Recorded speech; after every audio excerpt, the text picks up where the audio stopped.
competência é um dos itens mais extensos do programa durante o bimestre, mas já estamos quase vencendo ele aí. Então, hoje a gente vai falar um pouco sobre a modificação de competência. A modificação de competência, né, introduzindo a matéria desde já,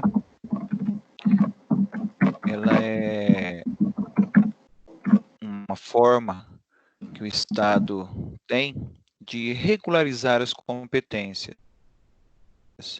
Ou seja, às vezes a ação foi proposta num local e por algum motivo eu tenho que deslocar essa ação para um outro local. Então, a gente aprendeu alguns dias atrás sobre o princípio da perpetuatio jurisdictionis, que era a perpetuação da jurisdição. Lá eu disse a vocês que, uma vez iniciado o processo ia se encerrar ali, que não interessava nenhuma modificação do estado de fato, de direito, o processo continuaria ali, e dei como exceções apenas as questões que envolvem lá a supressão, né, a extinção de um órgão jurisdicional ou a mudança da competência em razão da matéria. Então, nessas duas situações, a gente teria uma exceção à perpetuação da jurisdição, mas naquele momento, os autores, né, a gente não trabalha com essa questão da modificação, que também seria uma das formas de você violar, né, a perpetuação da jurisdição, ok? Bom, o que a gente separou para falar para vocês hoje? Eu sempre começo a aula lembrando, né, que vocês devem continuar lendo o texto e formulando as perguntas que tiverem sobre a aula anterior ou sobre essa que durante a minha explicação pode me interromper à vontade. Bom, diretamente dentro do tópico modificação da competência, a gente precisa relembrar duas coisas. Isso aqui vai passar durante a vida acadêmica de vocês, a vida profissional, o tempo todo, que são as duas principais regras de competência que nós temos no sistema brasileiro, que é a competência relativa, disciplinada pelo artigo 63, e a da absoluta do artigo 62, que diz lá que, em razão do valor ou do território relativa, e a absoluta, matéria, hierarquia e pessoa. Lembrando que a relativa pode ser modificada, e a absoluta ela é inderrogável, ela não muda, ela não é alterada. Né? Aqui está o dispositivo dos dois artigos, né? E ficando essa ideia final de que a relativa muda e a absoluta não vai ter alteração, ok? Então, como que isso aí vai funcionar dentro da vida prática? Em se tratando de valor de território, então eu vou ter a possibilidade de alterar essa competência, modificar essa competência em razão de algumas questões que nós vamos ver hoje. Bom, importante que vocês peguem o Código de Processo Civil e dê lá uma lida, né, bem aprofundada nos artigos 53 a 63 para você poder pegar a ideia. E a gente já começa, claro que eu não vou ficar lendo todos os artigos com vocês, né, eu vou pegar a ideia principal deles e dizer o seguinte, que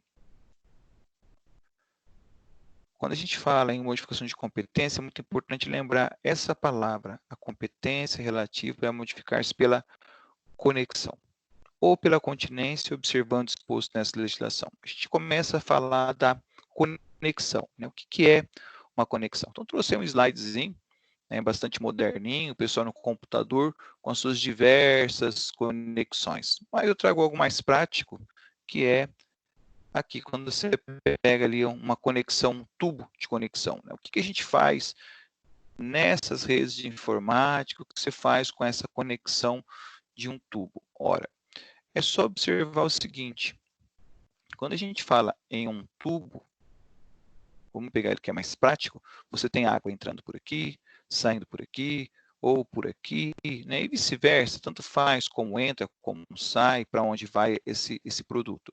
Mas nós temos aqui um eixo central que faz a ligação. Então, conexão nada mais é do que a ligação que é feita entre duas ações. E duas ações estão ligadas, estão relacionadas quando? Aí eu vou para o 55. Reputam-se conexas duas ou mais ações quando lhes for comum o pedido ou a causa de pedir. Eu vou continuar pedindo para vocês não acionarem os slides, atrapalha. Né? O pedido ou a causa de pedir. Então, esses dois elementos da ação é que são fundamentais para nós. Eles que vão ditar o norte das nossas ações, ok? Bom, avançando. Agora que para avançar, o slide para. Foi. Então, quando a gente tem a conexão, tem que lembrar lá os elementos da ação, que são 3. Causa de pedir, causa de pedir, pedido de partes. Essa aqui não nos interessa. A conexão ela está atrelada a esses 2 elementos. Causa de pedir ou esse ou faz toda a diferença, basta uma coisa ou outra para que a gente possa então falar que estamos diante de uma conexão. Então, um ou outro estando presentes para nós, eles são suficientes para que a gente possa falar que estamos diante de uma conexão. Então, a importância dessa conexão, e aqui é um ponto fulcral da nossa aula, que é o seguinte: quando a gente tem 2 ações que estão ligadas pelo pedido ou pela causa de pedir, existe o risco muito grande de nós termos decisões contraditórias. Então, para evitar as decisões contraditórias, para evitar que cada juiz corra para um lado, então a gente tem o quê? A reunião dessas ações perante um único juiz. Então, um só juiz vai ficar responsável pelos 2 processos. Então, vamos imaginar que eu tenho um processo na primeira vara civil e um processo, vou voltar aqui, o pessoal avança meu slide aí e vira essa bagunça.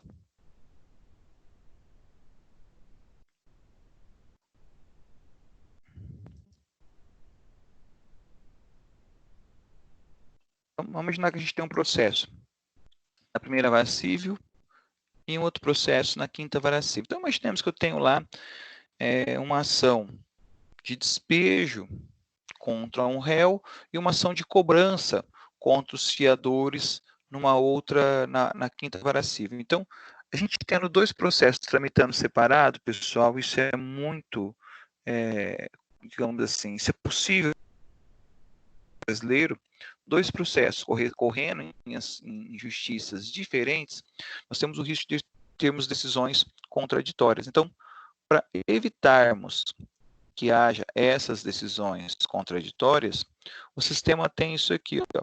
Serão reunidos para julgamento conjunto os Serão reunidos para julgamento conjunto os processos que possam gerar risco de prolação de decisões conflitantes ou contraditórias, caso decididos separadamente, mesmo sem conexão entre eles. Então, a ideia é reunir os processos. Se há conexão, eu tenho que reunir. Mesmo não tendo, eu já posso reunir, mas se há conexão, com mais força ainda. Então, aí eu vou tirar o processo que estava aqui na primeira vara civil e vou deslocar esse processo, está ali, da primeira vara civil, desloco esse processo para a quinta, e os 2 processos vão ser julgados pelo juiz da quinta vara civil. Então, quando eu reuni esses processos, eu eu tirei o risco de decisões contrárias ou contraditórias, porque um único juiz vai analisar as 2 situações. Bom, esse fenômeno que a gente faz com que um processo saia de um local para o outro, a gente chama também de prorrogação da competência. Então, ela fica prorrogada, ou seja, ela sai da primeira e vem para a quinta vara civil. Então, a doutrina denomina esse fenômeno de prorrogação da competência. Bom, aqui eu trago um exemplo para vocês, de conexão. Então, eu tenho no primeiro caso aqui um locador que cobra aluguéis não pagos pelo locatário. Então, uma situação do cotidiano, do dia a dia. E esse mesmo locador propôs uma segunda ação, cobrando agora pela reforma do apartamento.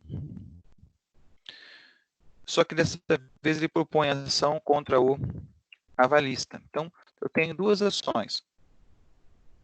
olha aqui, é o mesmo autor, mas as partes são diferentes. Na verdade, que a palavra está errada, tá? Eu pus avalista, mas o ideal aqui era usar a palavra fiador. Né? Existe o avalista, mas o avalista ele é de obrigações empresariais. Então, aqui teria que ser um imóvel de uma pessoa jurídica, por exemplo. Tá? Então, vai ficar mais fácil aí para quem não está acostumado com relações empresariais. Ele tem lá a figura do fiador, que é mais do dia a dia de vocês aí. Ok? Então, duas ações com partes diferentes. Né? Não são as mesmas partes. A causa de pedir é a mesma. Qual é a mesma? Um contrato. Houve um contrato quanto aos aluguéis e o contrato... Oi. Pode falar? Você pode repetir o exemplo citado agora da reforma do apartamento? Posso. Então, a gente tem duas ações. A gente tem ali a cobrança de um aluguel. E a segunda ação é a reforma de um imóvel. Né? Nessa reforma do imóvel, eu chamei a atenção de vocês para o fato de que eu estou usando ali a palavra avalista. Acho que é a palavra até que está no livro, mas o ideal é a palavra fiador. Não é que o ideal. Avalista e fiador é a mesma coisa. Tem as mesmas obrigações, as mesmas imposições. A diferença é que a gente usa a figura do avalista para contratos empresariais e o fiador para contratos de pessoas comuns. Né? Então, quando eu coloco avalista aqui, seria a reforma de um imóvel, digamos assim, para fins não residenciais ou para fins comerciais. Ok? Ficou claro, Adriana? Ficou sim. Ok. Obrigada. Então, nada. Então, nós temos aqui duas ações em que a gente observa que as partes são diferentes. Mas a causa de pedir é a mesma. Qual é a causa de pedir? O contrato que vinculou os aluguéis e o mesmo contrato, isso é normal em todos os contratos de locação, e o mesmo contrato que impôs o pagamento do aluguel é o mesmo contrato que vai impor que o imóvel seja devolvido em bom estado, que o imóvel seja devolvido tal qual ele foi alugado. Então, precisa ser reformado. Então, olha lá. Como já pensou aqui, o juiz fala, olha, o aluguel não é devido, né? Não houve violação do contrato, mas tem que reformar o imóvel. Ou ao contrário, o aluguel é devido pelo não pagamento, mas não cabe a reforma. Então, ficaria meio contraditório. Então, para evitar essa contradição, é que ela possibilita a reunião dos processos quando há um eixo comum. Qual é esse eixo? A causa de pedir ou o pedido? Bom, eu já mencionei anteriormente que a implicação da conexão é a reunião dessas ações. Nós vamos reunir essas ações, mas onde essas ações serão reunidas? Então, aqui eu coloquei um processo está na primeira e outro processo está na quinta vara civil. Mas aonde é que eu vou reunir esse processo? Havia dito que a reunião seria feita na quinta vara civil. Por que é feito lá? Aí vem a resposta. A reunião das ações propostas, em separado, far-se-á no juízo prevento. Ou seja, o juiz prevento é onde serão reunidas, no nosso caso, o juiz prevento é a quinta vara civil. Eu quero acreditar que o que eu acabei de dizer não esclarece muito as coisas para vocês. Afinal de contas, aí vem a outra pergunta. Quem é o juiz prevento? Né? Quem que é esse juiz? Por que foi optado pela quinta vara civil? Pelo seguinte, o registro ou a distribuição da petição inicial tornará o juízo prevento, torna prevento o juízo.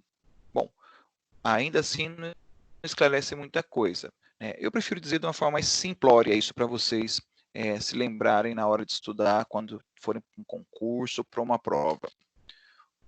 Prevento é o juízo que recebeu a ação em primeiro lugar. Aquele juiz que recebe a ação primeiro torna-se prevento. Então, eu fiz aqui um esqueminha para vocês, está lá a mesma ação, cobrança de aluguéis. Essa ação foi distribuída no dia 2 de fevereiro de 2020. E aqui eu trouxe outra vara, tá? Foi para a 7ª Vara Civil. A segunda ação, a ação da reforma do imóvel não pago pelo avalista, foi distribuída no dia 1º de abril de 2020 e ela foi para a 2ª Vara Civil. Aqui uma questão numérico-matemática. Qual ação foi distribuída primeiro? Essa daqui. Essa aqui começou primeiro. Essa ação tinha um contrato que está sendo discutido nas duas mesmas ações. Por isso, a gente fala que a ação distribuída aqui na 7ª Vara Civil, primeiro tornou esse juiz aqui prevento. O que vale dizer? Esse processo que está aqui sai desse local e vem para a 7ª Vara Civil. Por quê? Porque a 7ª Vara Civil é a vara preventa. Então, essa deslocação é uma deslocação bem tranquila. Antigamente, quando o processo ele era físico, tinha que pegar o papel, né, pegar lá o caderno processual, tirar de um balcão e levar para outro balcão. Agora não, agora basta uma inserção dentro do sistema e lá no sistema vai trocar, né? Então ele sai do gabinete do juiz da 2ª Vara Civil e vai para o mesmo sistema eletrônico para o juiz da 7ª. Então a alteração é mais uma alteração de sistema mesmo, você não tem grandes modificações, ok?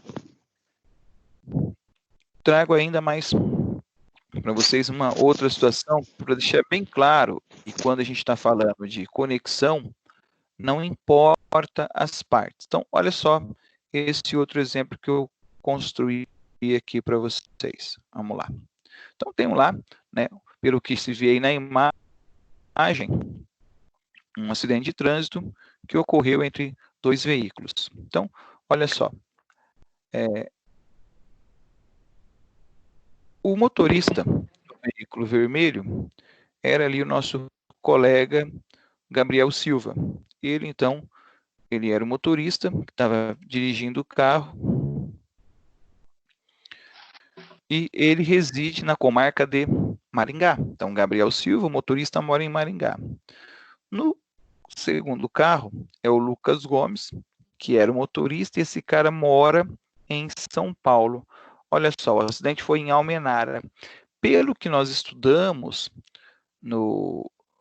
da competência, ação de acidente de veículo pode ser proposta em dois locais, ou no domicílio do autor, ou no domicílio do réu. Então, esta ação aqui, se o Gabriel Silva acha que ele é inocente, que ele não teve culpa no acidente, ele, Gabriel, pode propor ação ou em Maringá ou em Almenara. Lucas Gomes, se ele acha que ele é inocente, pode propor ação ou em São Paulo ou em Almenara. Acontece que se eu tenho um carro, eu tenho um proprietário do carro. O proprietário do carro, o dono do carro, é o José Macedo, que mora em Londrina e não estava no carro na hora do acidente. O outro carro, o dono era o Rafael, né, que mora em Tubarão, Santa Catarina, também não estava no carro na hora do acidente. Então, olha o que aconteceu no exemplo que eu coloquei para vocês.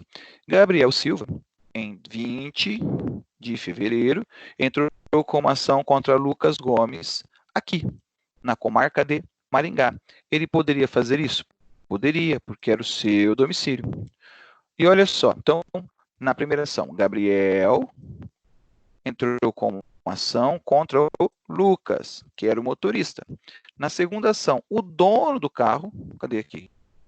O dono do carro, Rafael, ele achou que o causador do acidente foi outra pessoa, então o Rafael entrou com uma ação contra José Macedo. Ele poderia fazer isso? Claro que poderia. É o dono do carro entrando contra ação contra o dono do carro. Vocês podem falar, mas espera aí, mas por que o motorista entrou? Ora, se o motorista emprestou o carro do amigo, o motorista também tem a preocupação de poder fazer o ressarcimento desse negócio. Então, não é porque é amigo que não tem que pagar o conserto do carro que teoricamente estragou. Então, voltando aqui, ó, Rafael, proposição contra Macedo e propôs dessa vez em Tubarão. Ele poderia propor ação em Tubarão? Rafael poderia, porque é onde ele mora. Olha que confusão que nós temos, é uma confusão que pode acontecer normalmente isso aqui. Já pensou se nesse caso aqui o juiz fala que no primeiro caso, o Gabriel, ele fala que o Gabriel foi o causador do acidente. E no segundo, o Rafael, ele não tem interesse, não tem direito, né, a uma indenização, porque quem causou o acidente foi o Lucas. Então fica a questão sem solução, ficaria contraditória. Afinal, quem causou esse acidente? Para evitar isso, então a gente vai lá. A primeira ação, né, uma das ações, perdão, foi no dia 20 de fevereiro. Na comarca, foi distribuído para a 4ª Vara Civil de Maringá. A segunda ação foi feita no dia 10 de março e foi distribuída para a 1ª Vara Civil em Tubarão. Eu volto para o mesmo raciocínio. Olha, qual ação começou primeiro? Março ou fevereiro? Por óbvio que foi março. Então, março é a comarca preventa. Então, o que vai acontecer? O processo que está em Tubarão virá para Maringá. Então, essa é a lógica. Se vocês observarem, deixa eu ver se eu coloquei aqui. Não, não coloquei. Se vocês observarem aqui, ó, vamos voltar então atrás aqui. Se vocês observarem, são pessoas diferentes em cada uma das ações. São pessoas diferentes. Eu coloquei X aqui e círculo aqui do joguinho da velha, né, para vocês verem que são pessoas completamente diferentes. Os pedidos também são diferentes. Olha que o valor é outro. Agora, qual é a causa de pedir? Um único acidente que colocou todo mundo em risco. Então, insisto, né, houve a conexão pela causa de pedir. Na outra aula, que eu já dei essa aula aqui para o pessoal da outra turma, me perguntaram, professor, mas você deu aí 2 exemplos, eu acho que o próximo exemplo também é sobre causa de pedir. Mas e o pedido? O pedido, pessoal, é quando as pessoas querem a mesma coisa. Então, vamos imaginar lá que, vamos pensar em um caso de divórcio, marido e mulher se separaram. O marido vai e vende o carro que teoricamente é da família. Então, vamos lá, vender o carro e o carro tinha algum defeito. Então, a pessoa, o que comprou o carro, processa o vendedor, o marido, para que o marido devolva o dinheiro. E a esposa, que estava separada, quer o carro para ela. Então, ela entra com uma ação contra quem está com o carro para entregar o carro para ela. Então, embora seja a esposa contra o comprador e na outra ação o comprador contra o marido, ainda assim, qual é o pomo da discórdia? Qual é o objeto das duas ações? Qual é o pedido das duas ações? Nas duas ações, eles querem o carro, querem o veículo. Então, acho até mais fácil a gente pensar no pedido, porque é quando as pessoas querem o mesmo objeto. Ok? Avançando aqui, ainda separei para vocês a segunda situação, que é Jonas Carvalho. Oi. Tem possibilidade, tipo, das duas ações ser propostas no mesmo dia? Tem essa possibilidade, sim. Daí o que acontece? É uma possibilidade matemática muito lazarenta, né? Vamos dizer assim, é muito azar isso acontecer, mas pode acontecer. Se isso acontecer, a gente iria hoje, embora não tenha muita, digamos assim, não tem previsão legal, tá? Não está escrito isso é mais entendimento mesmo de autores. Se eu propus a ação, ainda assim, hoje, no sistema, ela é registrada por dia e horário. Então, nós vamos ter duas ações propostas no mesmo dia, mas certamente em horários diferentes. Então, nós vamos pegar aquela ação que começou primeiro dentro do horário. Aí você fala, mas professor, e se propuser no mesmo horário?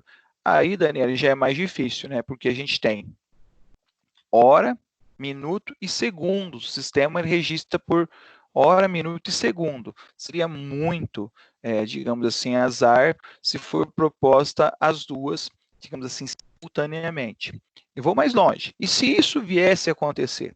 Bom, aí se viesse a acontecer, a gente iria propor as ações, de qualquer maneira, surgiria o nosso próximo assunto, que é o da aula que vem, que é o chamado conflito de competência. Aí eu teria 2 juízes, teoricamente, com o mesmo processo, e aí eu teria que pedir para o tribunal tomar uma decisão. Aí o tribunal ia ter que se louvar de algum critério para poder fazer a junção dessas ações. Tá bom? Mas assim, digamos, matematicamente, Daniele, é bem difícil de vir a acontecer de 2 ações serem propostas no mesmo dia, exatamente no mesmo horário com segundos. Ok? Ficou claro, Daniele? Bom, obrigada, professor. Bom, mas pode acontecer. A chance é pequena, né? Mas por que não? Avançando um pouco. Então, no nosso próximo slide, eu tenho ali Jonas Carvalho. Agora vai mudar um pouco a lógica, tá? Jonas Carvalho mora em Londrina. E tem ali uma ação de alimentos. E a criança, né, mora no Rio de Janeiro. E, óbvio, né, a mãe dela também mora com ela na cidade do Rio de Janeiro. Ok? Então, é necessário propor uma ação de alimentos. A gente estudou... Eita, eu cortaria o dedo de quem mexe nos meus slides, de verdade. Então, no caso concreto, o que aconteceu? A gente estudou como poderia ser proposta quando se trata de ação de alimentos, né? A gente aprendeu que poderia ser no domicílio do alimentando. Quem é o alimentando?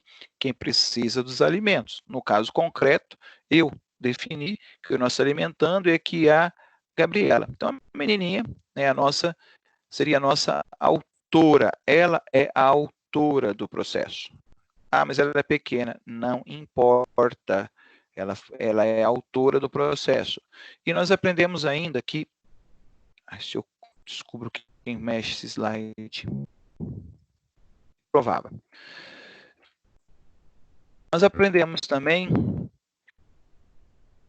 que essa criança, né, o incapaz, em regra, reside com com seu representante legal, no caso, a mãe, a Janaína. Então, onde que ela proporia ação? Domicílio dela, Rio de Janeiro. Mas atenção agora, ela optou, uma opção em propor ação em Londrina, domicílio do réu, que também é a nossa regra geral, né? Alguém já antecipou ali a minha interrogação, né? É possível isso? A competência relativa ela pode ser modificada. Logo, se ela pode ser modificada, esta ação pode sim ser proposta em Londrina.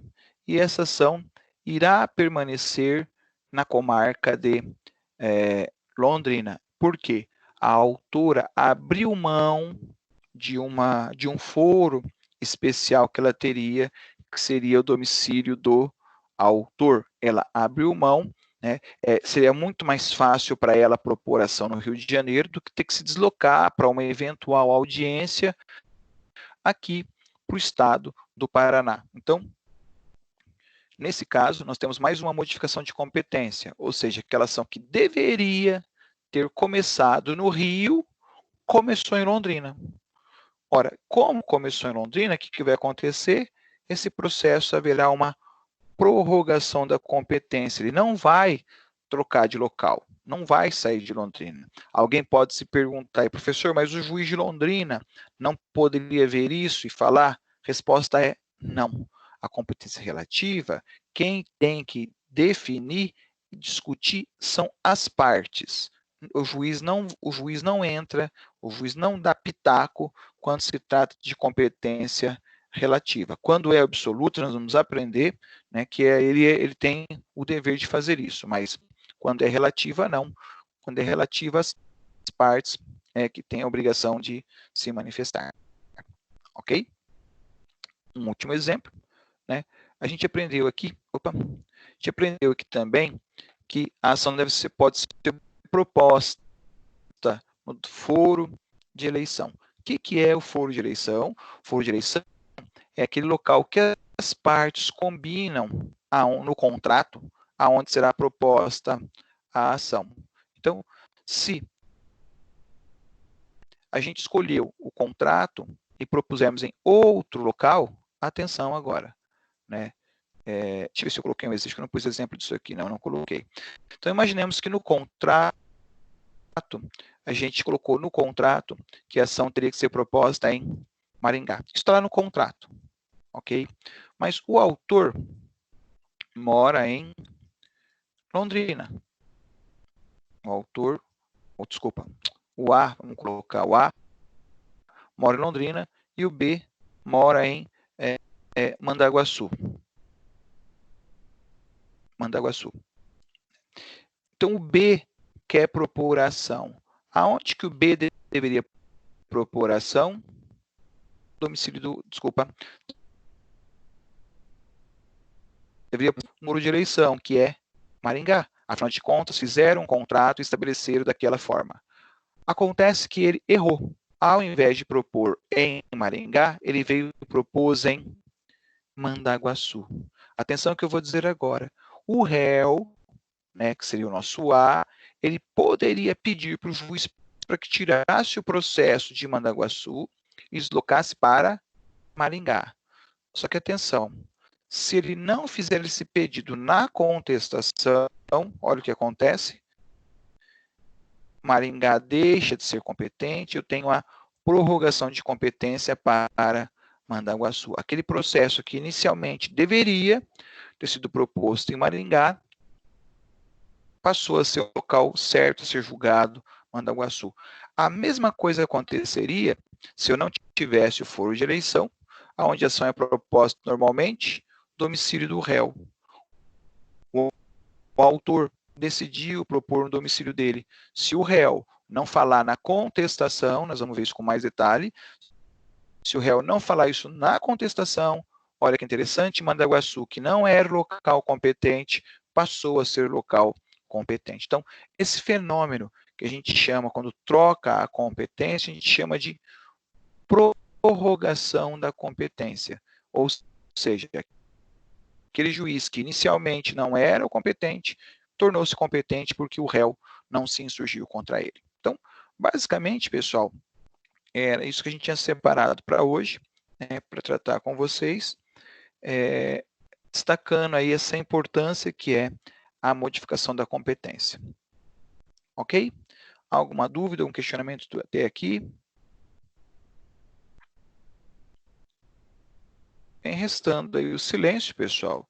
Declaro a vocês que na próxima aula a gente vai falar exatamente sobre a declaração da incompetência, e aí a gente já consegue esclarecer essas questões todas aí que podem ter ficado pairando para vocês ainda. Professor. Ok? Deixa eu ver uma coisa. Oi, pode falar. Você pode explicar de novo essa prorrogação da competência, tipo os dois casos? Posso explicar sim. Na verdade, eu vou aproveitar, nós temos algum tempo aqui, tem bastante tempo ainda, eu vou avançar, eu já vou entrar na declaração de incompetência também, que a gente já consegue daí aproveitar esse material aqui, aproveitar o nosso tempo, eu já consigo responder esta sua pergunta aí também, ok? Então, quem perguntou, não vi o nome, desculpa. Foi o Rodrigo. Rodrigo. Então, Rodrigo. E aí, se eu não responder a sua pergunta, você levanta a mão de novo que eu retomo.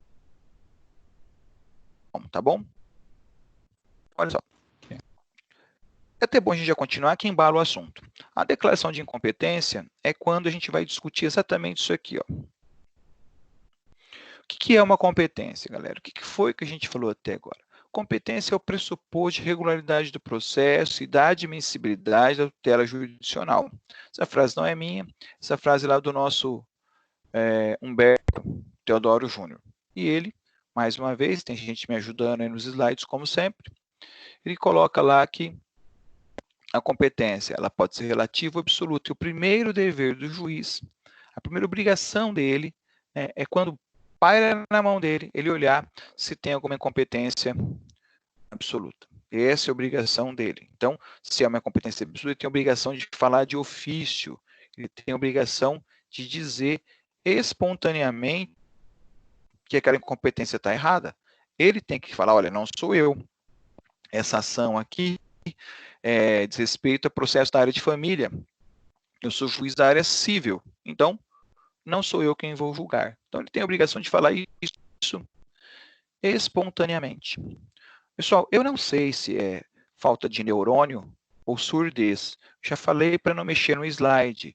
Na sua tela aí no começo, tem um local que você avança e, por favor, para não avançar esse slide. Tá? Se o colega souber quem está avançando, me dá o nome, que aí eu vou sentar para conversar individualmente, porque está atrapalhando muito. E eu já pedi diversas vezes, se for de educação de vossa parte. Então, o que acontece? O juiz tem que espontaneamente falar para as partes, olha, eu sou juiz da vara civil, esse processo ele é criminal. Então, não sou eu quem vou julgar, ele tem a obrigação de pegar o processo, deslocar, tirar da vara civil e mandar para a vara de família, tirar da vara criminal e mandar para a vara civil, porque ele é absolutamente incompetente. A lei impôs isso. Mas olha o que acontece. As pessoas, elas têm alguma dificuldade de entender, né? É como eu tenho pedido, não avança meu slide, o cara não presta atenção. Mesma coisa o juiz, mesmo sabendo que ele tem a obrigação de fazer, ele acaba permanecendo em silêncio. Ele tinha a obrigação de falar espontaneamente, era o papel dele. Ele, juiz, tem suas obrigações, a obrigação não é só das partes, a obrigação também é do juiz. Uma das obrigações dele é essa, espontaneamente mandar o processo para o local correto. Mas ele silenciou, ele não se manifestou. Ele optou em permanecer em silêncio. Olha só, se ele está em silêncio e a competência ela é absoluta, agora vem, né, Rodrigo, né? Agora começa a responder as suas perguntas, Rodrigo. Quando o juiz silenciou na absoluta, o réu tem a obrigação também, né, o juiz tinha a obrigação dele, o juiz não cumpriu a obrigação dele. Então, agora o réu tem a obrigação de falar o quê?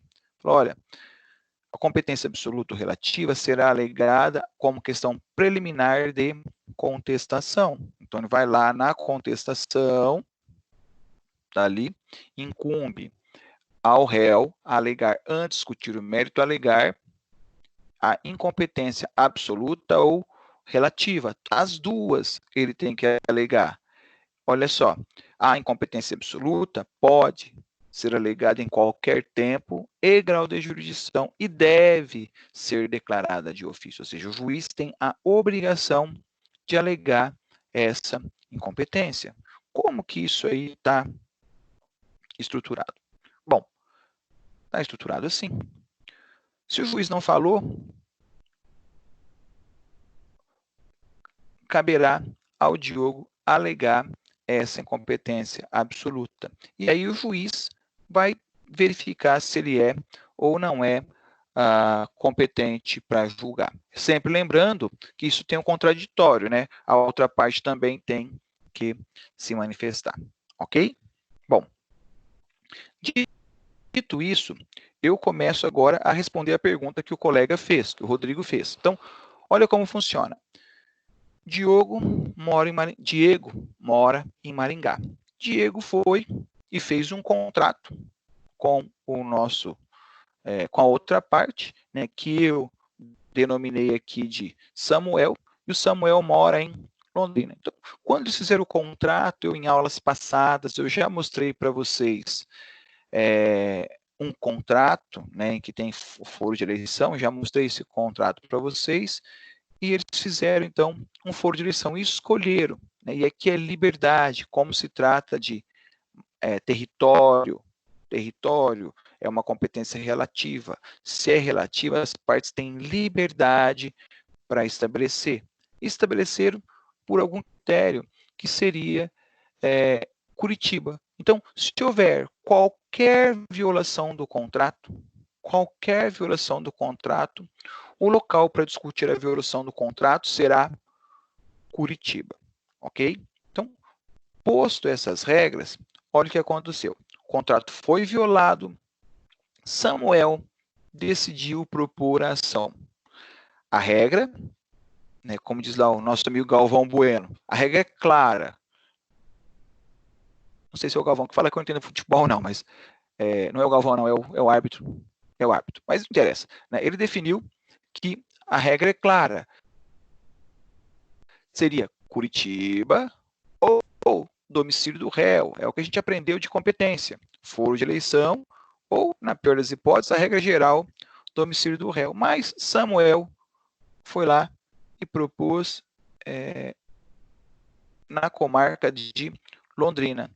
Território, uma competência territorial, relativa. Né? A minha pergunta, o juiz poderia declarar de ofício?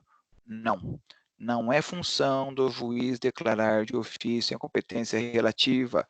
Ele tem obrigações de declarar de ofício a competência absoluta. A absoluta, sim, é papel dele. Pois bem, se o juiz de Londrina não pode fazer isso, né? Olha só, o Diego, que mora em Maringá, na sua contestação, veio e alegou, né, que a ação foi proposta no local correto. A ação deveria ter sido proposta em Curitiba, que era o domicílio do réu, ou em, Curitiba, que era o foro de eleição, ou em Maringá, que era o domicílio do réu, e não Londrina, que era o domicílio do autor. Então, posta essa situação, ele na contestação tem que dizer para o juiz, e ele disse para o juiz, excelência, o contrato que a gente tem é Curitiba, então não é Maringá não é Londrina quem deve julgar, não é o senhor que deve julgar. Olha o que o juiz deve fazer, após a manifestação da parte contrária, o juiz decidirá imediatamente a alegação de competência. Então, vamos lá, o autor apresentou a petição inicial, o réu contestou, o juiz deu a palavra novamente para o autor agora impugnar a contestação, o juiz vai ler o argumento das partes. Se os argumentos estiverem corretos, o juiz entender que o foro de eleição está certinho, está colocado no contrato, olha que interessante, ele vai mandar o processo para Curitiba. Então, ele manda para lá. Então, Rodrigo, acho que agora eu consigo responder a sua pergunta. Veja, qual era o papel do réu? O papel é, na contestação, alegar que tem um erro. É um erro processual? É. É um erro grave? Não é um erro tão grave. Né? Se fosse uma competência absoluta, seria um erro absurdo.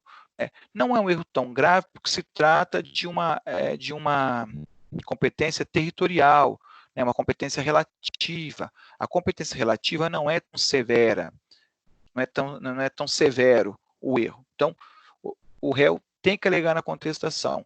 Se o réu não alegar na contestação, olha só, prorrogar-se-á a competência relativa se o réu não alegar incompetência em preliminar de contestação.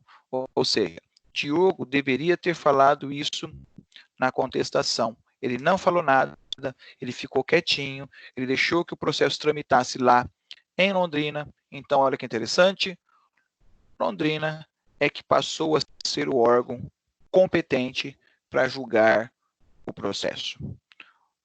Rodrigo, ficou mais claro isso, querido?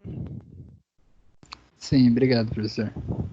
Então, a ideia da prorrogação de competência e as partes têm a obrigação de fazer a alegação. Se a parte silenciou, se a parte não alegou, ele leva, ou melhor, ele deixa que o processo permaneça com o juiz que, atenção, inicialmente não era o juiz correto.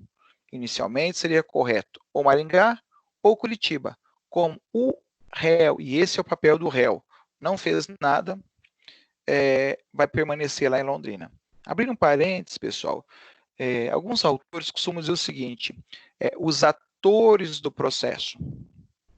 É como se o processo, de fato, fosse uma peça teatral, onde cada ator tem o seu papel. Se o ator não desempenha o seu papel corretamente, a gente não volta a peça no começo, a gente prorroga a peça, a gente vai continuando a peça dali da onde parou.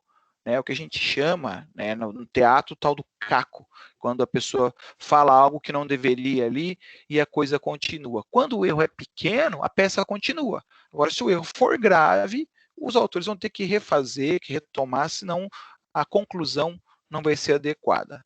O processo é a mesma coisa, cada um tem o seu papel e dentro do seu papel tem que desempenhar corretamente, ok?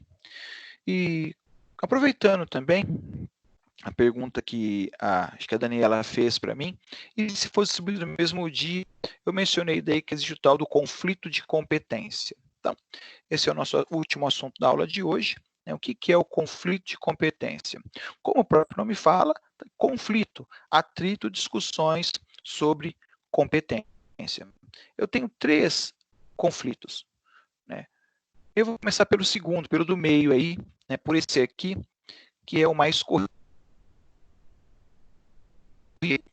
Ocorre o conflito de competência quando 2 ou mais juízes se consideram incompetentes, atribuindo um ao outro o conflito de competência. Então, imaginemos que um juiz estadual, julgando um processo, entenda, não, esse processo aqui tem interesse da União envolvido. Então, se tem interesse da União, é da Justiça Federal. Então, ele pega o processo e manda para a Justiça Federal. O juiz da Justiça Federal fala, não, está errado, isso aqui não tem nada a ver com a Justiça Federal, isso aqui é uma questão que a União não está envolvida, se não está envolvida, é a estadual. Observa que um fica empurrando para o outro o processo.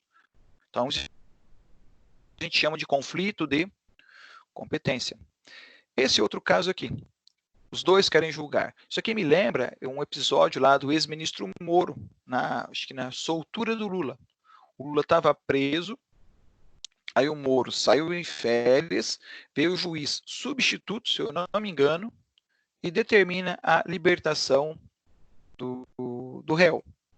O Moro, que estava de licença, mas era o juiz titular, estava de férias, perdão, estava de férias, ele no mesmo dia, mesmo segundo, eu acompanhei isso aí pelo WhatsApp, o juiz mandando essas decisões para nós, instantaneamente ele fala, não, pera um pouquinho, não é o juiz substituto que vai julgar, isso aqui sou eu que vou decidir. Ele vai e prende o Lula. Se eu não me engano, o juiz substituto de novo volta lá e solta o réu. Então aí houve a necessidade de que se decidisse, afinal, quem manda é o substituto ou é o juiz titular?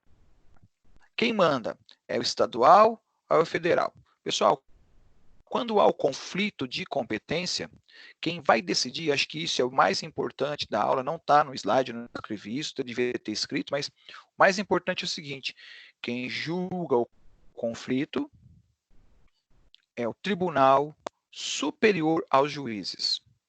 Grave essa frase que ela é importante. Quem julga o conflito é o Tribunal Superior aos Juízes. Nesse caso concreto aqui, já adiantando a resposta, quem acabou decidindo foi o desembargador do Tribunal Regional Federal.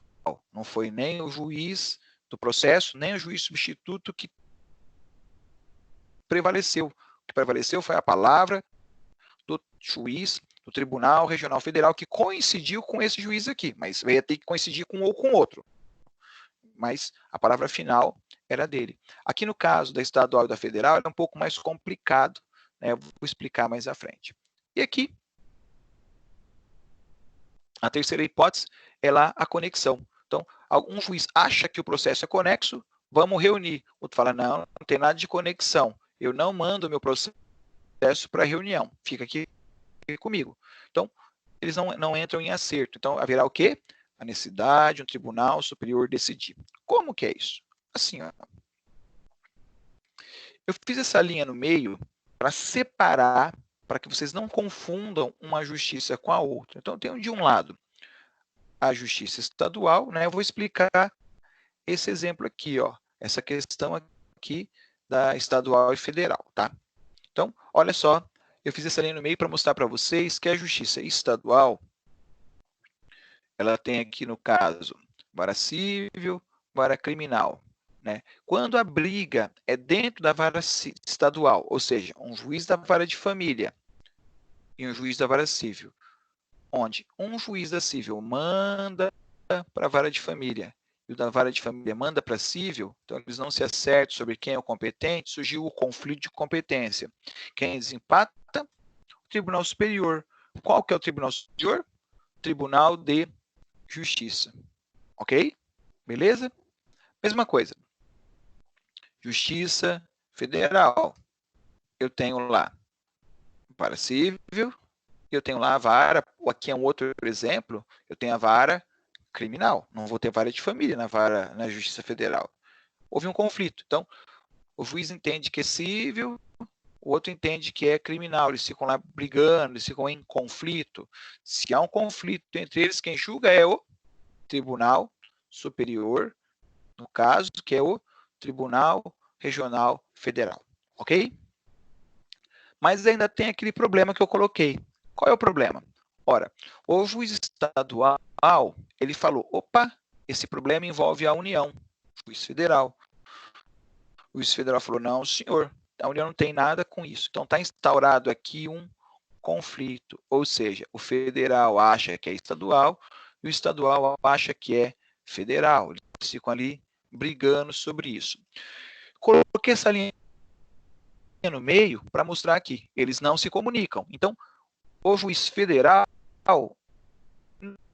não tem como deixar o Tribunal Regional decidir esse conflito, porque esse tribunal aqui não manda no estadual. E não tem nenhuma ascendência, são varas diferentes.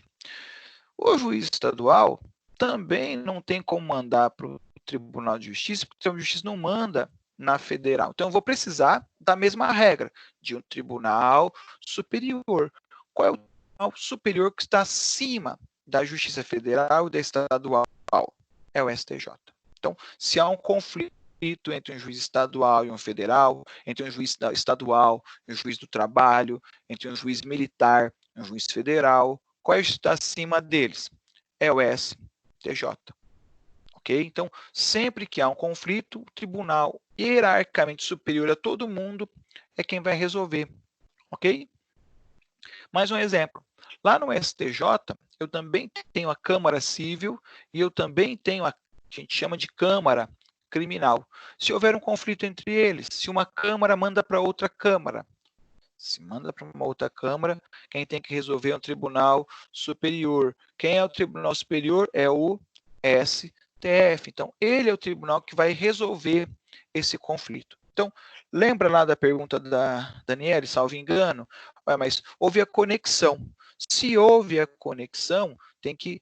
as ações foram distribuídas no mesmo dia e no mesmo horário. Se houve esse problema, então, e são processos conexos, eu teria dois juízes, abre aspas, competentes, fecha aspas, para julgar o processo. Os dois são competentes. Então, um quer julgar, outro também quer julgar. Houve um conflito entre esses juízes.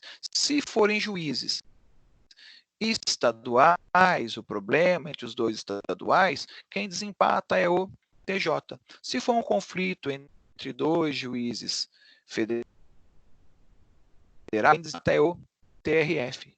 Se o conflito, aqui deixa eu ver se daria, deixa eu pensar. Não daria. Se houvesse conexão entre estadual e civil, aí a regra seria uma outra regra que eu não vou aprofundar agora para não confundir vocês, ok?